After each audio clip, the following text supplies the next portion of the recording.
Hello, my name is Chloe, and since my mother died, I was forced to change foster families a few times. And honestly, those were a tough couple of years. My mom was a nice person when she wasn't drinking. The problem was that she was drinking almost all the time. Honestly, everyone in our family hated her and didn't want to have anything to do with her because she was always asking for money and causing problems for everyone. So we had almost zero contact with anyone else. When I was 14, she went into the hospital and, well, she died. I couldn't believe it, and I was in, a haze. So it was hard to understand what to do next.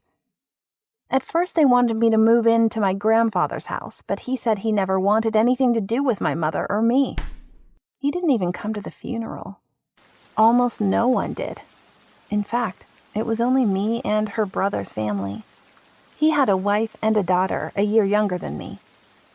Nobody even talked, and I felt so alone. The family of my uncle decided to take me in, although honestly, they really didn't want to. I didn't want to either, because I knew they secretly hated me and my mom. They had all these rules for me that they never had with their own daughter. We shared a room, and she would get angry if I touched her stuff, although I needed some of it. For example, once I really needed socks because each pair I had was old and had holes. So I borrowed hers, and I didn't have time to ask because I was late.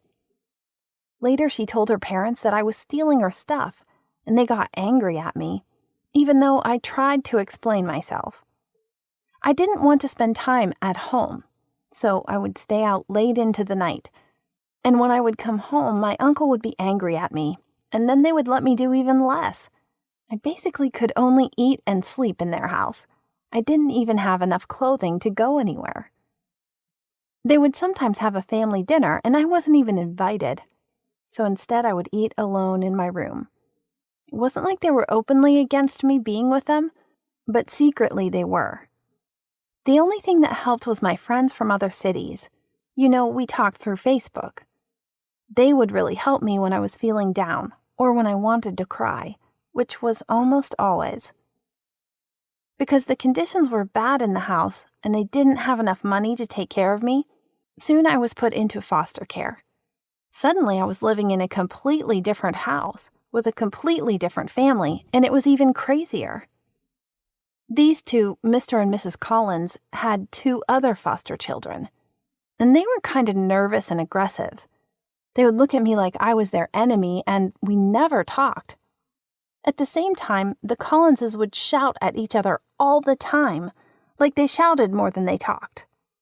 They were constantly arguing, and I was wondering how people like them could become foster parents. They probably did it for the money because they didn't provide us with anything more than food. They were strict, too. They even took our phones away, so I lost all of my online friends as well. They only allowed us to use the fridge until a certain time of day. So if we got hungry, we had to just deal with it. But we didn't, and that was how my friendship with my new foster siblings began. One evening, Dylan, a boy who was living with us, got grounded and they wouldn't let him eat for half a day or something. Dylan was laying in his bed and he was so hungry he couldn't move. So I asked another boy, Andrew, about sneaking into the kitchen and getting Dylan some food. Andrew agreed, and it was the first time he'd ever talked to me. Andrew stayed on the lookout while I very slowly opened the fridge and took a little bit of food for Dylan. A few pieces of bread, cheese, and sausages, so the Collinses wouldn't notice. I closed the door without making a sound, and then Andrew gestured to me that I should hide. We both hid under the table, and our foster father came into the kitchen to grab a bite. Our hearts were pounding. Finally, he was gone, and we slowly and quietly returned to our room and gave Dylan food. He was extremely thankful, and this changed everything. After that, all of us became friends, and we would stand up for each other. One day, Andrew was grounded, and it was his turn to be hungry during the evening. This time, Dylan and I snuck into the kitchen. Dylan accidentally hit a chair with his foot, and our foster parents came looking to see what was going on. Dylan hid under the table, but I couldn't manage to do it in time. Mr. Collins caught me, shouted at me for an hour, and locked me in my room for the entire next day. Now even Dylan and Andrew couldn't help me. It really helped to finally have friends, but it didn't last long. Soon we were relocated again. We promised to keep in touch with each other, but it was so difficult, and I was afraid I would never see or hear from them again.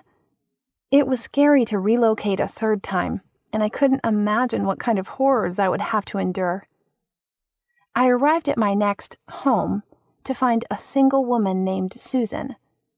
I was afraid of her and wasn't talking much, and I felt I couldn't trust her at first. She was understanding, and she let me have my phone and even go out, but she had rules. I had a lot of chores around the house, and I was doing them because I didn't want to change homes again since it was so scary. Just having access to food and not being shouted at every day felt really nice. Still, I would often misbehave and be rude to her and sometimes even refuse to do my chores.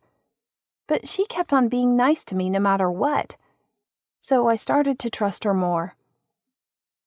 Susan warmed up to me, and I warmed up to her. She was nice to me. She eventually told me that her son died a few years ago, and she wanted to spend time with children because she didn't want to be alone and because she had no other family. Susan honestly started to remind me of my mother.